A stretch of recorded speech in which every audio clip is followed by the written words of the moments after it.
angry at women, they're angry at feminist women, but yes, men have gotten a crappy deal. But it's not the fault of women or gay people.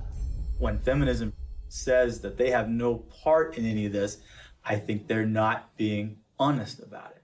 I don't blame feminism for all of it, but I think they've had a role in it.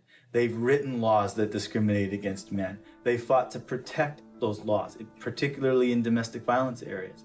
And for many, many years, second wave feminism would go through the statutes and change everything that was gender specific to something gender neutral, unless it was something that benefited women, like the domestic violence laws. They didn't change those. Other types of areas like fathers in prison, there's statutes that specifically give mothers certain benefits that fathers in prison don't have. And I challenged that as well legally, but we didn't win on that one. When I wanted to get a commission on men, like the county has a commission on women, the feminists fought that tooth and nail. When Prop 209 was before the California voters, which was to end affirmative action, every feminist organization opposed it. Every time men's rights groups try to pass joint custody legislation, feminist groups fight them.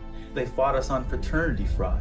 The biggest opposition that I have faced has been from the radical feminists that said, we don't want truth to be the standard, because if we did, they wouldn't oppose automatic DNA testing at birth. And in countries like France, they're saying, well, DNA should mean do not ask. Because it's now illegal to even get a test, and if you get a test without the mother's permission, you will be criminally prosecuted. In Sweden, they tried to create a man tax. In India, the men's rights movement is trying to get the rape laws to include male victims, and the feminist groups apparently are fighting that. I'm not saying all feminists are this way, but I think the ones who are affecting public policy, who have the lobbying power, I think they are. If you just look at their actions, they don't want equality for women. They want special privileges for women and girls. And even though they know in a lot of areas men do not have equality, they are silent. The commandant of the Marine Corps said that he thinks, and I quote, all eligible and qualified men and women should register for the draft, talking about selective service. Do you think women should also have to register for selective service like men?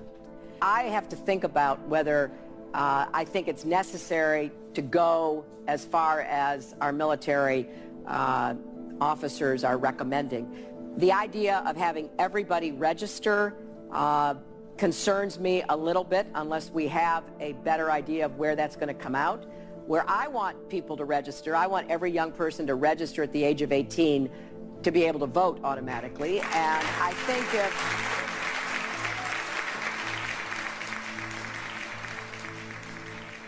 What's the motivation? People don't ask, what's the motivation? Do we need a men's rights movement? No, we need common sense. You know, but if there's going to be this women's movement, and this is the movement that's going to do all these things, then maybe we need a counterbalance. They call it a men's rights movement or a men's movement. But I hate to see either one of them. I think it's a shame. I think it's destructive.